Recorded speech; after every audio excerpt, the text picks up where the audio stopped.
Hello everyone, welcome back. तो कल हमने cost income goods purchase sale profit and gain किया था। आई होप आप लोगों को समझ आया होगा। अगर ज़रा सा भी कोई डाउट है तो प्लीज़ मुझसे पूछ लेना।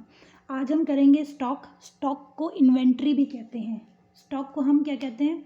स्टॉक बोलो या इन्वेंट्री बोलो, एक ही बात है, ठीक है। गुड्स में और स्टॉक में प्लीज़ कन्फ्यूजन मत रखना। और अभी मैं एक्सप्लेन करती हूँ स्टॉक, फिर मैं आपको गुड्स भी दोबारा एक्सप्लेन करूँगी। स्टॉक क्या होता है? Value of goods are lying unsold. जो भी हमारे पास गुड्स हैं, गुड्स अगर अनसोल्ड पड़ी हैं तो वो स्टॉक कहलाती हैं।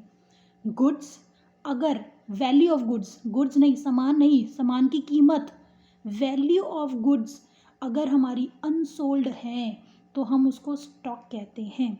एक स्टॉक होता है ओपनिंग स्टॉक और एक होता है हमारा closing stock.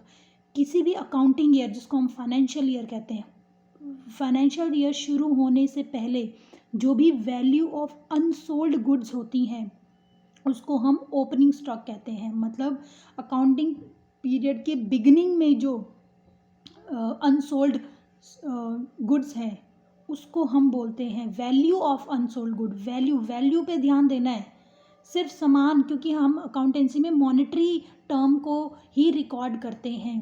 Quantity of stock हमको कोई मतलब नहीं है। वैल्यू क्या है उस स्टॉक की, वो हमको ज़्यादा इम्पॉर्टेंट है। Quantity means number of numbers की बात कर रही हूँ, वो इम्पॉर्टेंट नहीं है, क्योंकि मॉनेटरी टर्म्स भी एक क्वांटिटेटिव टर्म है। तो उसकी वैल्यू, स्टॉक की वैल्यू, कोई भी गुड्स अनसोल्ड है, वैल्यू, उस गुड की वैल्यू को हम स्टॉक कहेंगे। क्लोजिंग स्टॉक होता है value of unsold good at the end of accounting period. Closing में एंड, ओपनिंग में बिगिनिंग, ठीक है। अकाउंटिंग पीरियड ख़त्म होने पर जो भी गुड्स की वैल्यू है, जो अनसोल्ड गुड्स की वैल्यू है, उसको हम लोग क्लोजिंग स्टॉक कहेंगे। मतलब 31 मार्च को हमारा एक अकाउंटिंग पीरियड ख़त्म होता है, तो 31 मार्च के टाइम हमारे पास जो भी गुड्स अनसोल्ड पड़ी हैं, बिकी नहीं हैं, उनकी जो कीमत होगी उसको हम क्लोजिंग स्टॉक कहेंगे।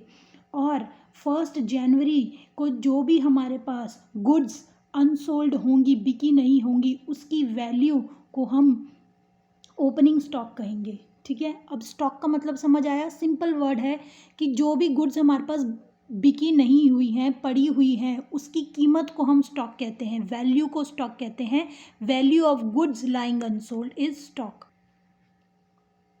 स्टॉक्स भी हमारे पास 3 टाइप्स के होते हैं मैन्युफैक्चरर के केस में, क्योंकि मैंने बताया था कि गुड्स ट्रेडिंग के बेसिस पे, गुड्स का मतलब होता है यहाँ से खरीदने वहाँ पे बेचना, ठीक है। उसमें आपने उसको कुछ बनाया नहीं, टॉय खरीदा मैन्युफैक्चरर से, उसी टॉय को आपने कस्टमर को बेच दिया, वो आपके लिए गुड्स है। लेकिन मैन्युफैक्चरर के लिए मैंने बताया था, मैन्युफैक्चरर क्या करता है, सामान खरीद के उसको कन्वर्ट करता है और फिर एक फाइनल प्रोडक्ट बनाता है, ठीक है। तो सबसे पहले stock of raw material, value of raw material purchased for using but still unused. मतलब हमारे पास रॉ मटेरियल पड़ा है, चॉकलेट के लिए हमारे पास कोकोआ पड़ा है, शुगर पड़ा है, बटर पड़ा है, मैदा पड़ा है, सब कुछ पड़ा है, लेकिन अभी यूज़ नहीं हुआ है, ठीक है। और जो रॉ मटेरियल पड़ा है उसकी वैल्यू को हम स्टॉक कहेंगे, ठीक है। अनयूज्ड रॉ मटेरियल के केस में हमने अनयूज़ किया, क्योंकि रॉ मटेरियल तो अभी हमको यूज़ करना है ना, तो यूज़ हुआ नहीं है, तो वो अनयूज्ड जो वैल्यू होगी रॉ मटेरियल की unused value, sorry, unused raw material की वैल्यू, अनयूज्ड जो रॉ मटेरियल है उसकी वैल्यू को हम स्टॉक कहेंगे। सेम है stock in work in progress मतलब काम अभी जारी है, चल रहा है। तो इसमें क्या होता है, मतलब सेमी फिनिश्ड, अभी प्रोडक्ट फिनिश नहीं हुआ है, आधी स्टेज पर है। इसमें क्या है, value of goods not yet ready, अभी हमारा यहाँ तो ये अनयूज था, यहाँ पर रेडी नहीं हुआ है, अभी ये काम चल रहा है, अभी रेडी हुआ नहीं है, हमारा प्रोडक्ट बना नहीं है। तो जो प्रोडक्ट अभी रेडी नहीं है उसकी वैल्यू को हम स्टॉक कहेंगे, ठीक है। यहाँ पे जो रॉ मटेरियल है वो भी गुड्स है, यहाँ पर जो सेमी फिनिश्ड फॉर्म में हमारे पास गुड्स पड़ी हैं वो हमारी स्टॉक कहलाएंगी, उसकी वैल्यू हमारी स्टॉक कहलाएगी। समझ आ रहा है? रॉ मटेरियल भी हमारा गुड्स है, सेमी फिनिश्ड भी हमारा गुड्स है, और लास्ट में जो हमारे पास प्रोडक्ट बनता है वो भी हमारा गुड है। लेकिन स्टॉक कब कहेंगे उस गुड्स को? जब वो हमारा अनसोल्ड होगा, या हमारा अनयूज्ड होगा, या हमारा रेडी नहीं हुआ होगा, तो वो हमारा स्टॉक कहलाएगा। ठीक है? जब हमारी गुड्स अनयूज्ड पड़ी हैं, उसकी वैल्यू जो होगी वो हमारी स्टॉक कहलाएगी। ठीक है? जो हमारी गुड्स अभी बन रही हैं, ठीक है, उसकी वैल्यू अभी बनी नहीं है, पर उसकी वैल्यू को हम उसकी वैल्यू को हम स्टॉक कहेंगे। Then stock of finished goods मतलब हमारा फाइनल प्रोडक्ट जो बन जाता है। Value of product ready for sale but still unsold, मतलब जो गुड्स हमारी तैयार हो चुकी हैं, चॉकलेट हमारा प्रोडक्ट है, उसी को हम गुड्स भी कहेंगे। अगर वो अनसोल्ड पड़ी है, रेडी है बेचने के लिए, सब कुछ रेडी है, जो हमारी अनसोल्ड रह गई उसकी वैल्यू को हम स्टॉक कहेंगे। जो माल बिक गया वो तो सेल हो गया है, ठीक है, लेकिन जो हमारा अभी बिका नहीं है सामान, उसकी जो भी वैल्यू होगी उसको हम स्टॉक कहेंगे। ठीक है? तो स्टॉक में हम लोग value of goods unsold, value of goods unused, stock of raw material कहेंगे। Value of goods not yet ready, stock of work in progress कहेंगे। Value of goods lying unsold, उसको हम बोलेंगे स्टॉक ऑफ फिनिश्ड गुड्स। ठीक है? Stock का हमने ये पढ़ा। अब नेक्स्ट हम ये देखते हैं कि स्टॉक में क्या कंसीडर नहीं होता है। सबसे पहले हमने गुड्स बेच दिए, लेकिन अभी तक हमारा सामान डिलीवर नहीं हुआ, हमने पैक करके रखा हुआ है। ठीक है? हमारा अभी तक डिलीवर नहीं हुआ है, या फिर हमने डिलीवर करने के लिए हमने सारी अरेंजमेंट करी हुई हैं और वो अभी तक हमारे कस्टमर तक नहीं पहुंचा है। ठीक है? उसको हम स्टॉक नहीं मानेंगे। क्यों? क्योंकि हमने सोल्ड तो कर दी है ना, अनसोल्ड को हम स्टॉक मानते हैं। यहाँ हमने गुड्स सोल्ड कर दिए हैं बट डिलीवर नहीं हुई है, हमारी तरफ से हमने एंट्री कर दी है कि हमने मिस्टर ए को गुड्स बेची हैं। अब उसके पास 2 दिन में जाए 3 दिन में डिलीवर हो, पर हमने तो बेच दी ना, वो स्टॉक में नहीं आएगी। मतलब नॉट डिलीवर्ड का मतलब ये नहीं है कि वो स्टॉक है। नॉट डिलीवर्ड का मतलब है कि हमने अपनी तरफ से सोल्ड कर दिए। हमको सिर्फ सोल्ड से मतलब है, चाहे वो डिलीवर हुई हो या नहीं हुई हो, हमको सिर्फ सोल्ड से मतलब है। हमने सोल्ड कर दी, वो स्टॉक में नहीं आएगी। अनसोल्ड ही स्टॉक होता है, सोल्ड स्टॉक नहीं होता। Goods not recorded in purchase book even though bought and received. अच्छा, ठीक है।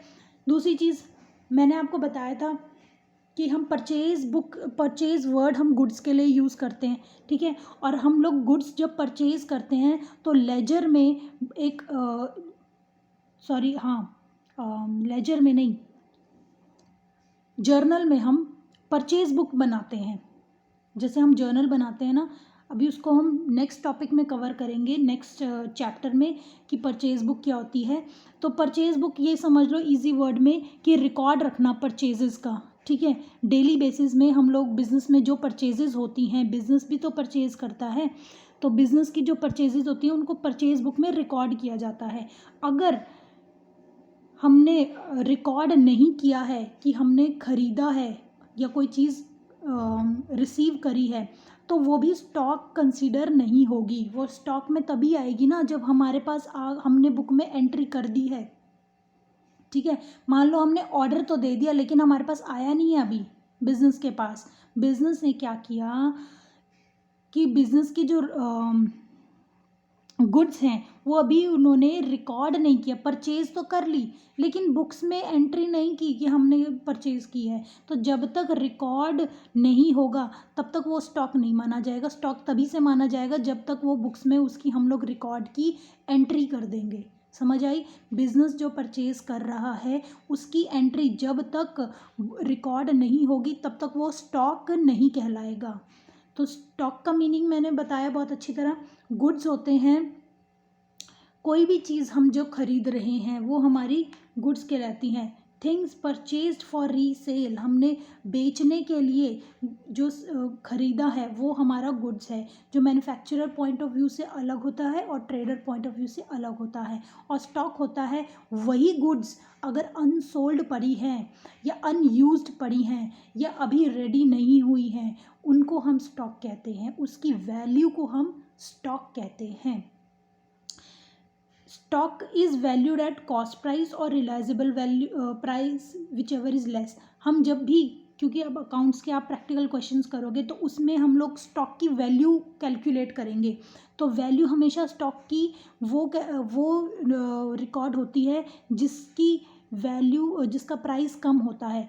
अगर स्टॉक का कॉस्ट प्राइस और रिलाइजेबल वैल्यू दोनों में से जो कम होगी, मतलब स्टॉक की जो कॉस्ट है वो, या रिलाइजेबल मतलब हमने उसको बेचने में जो हमें पैसा आएगा वो, दोनों में से जो भी लेस होगी वो हम लोग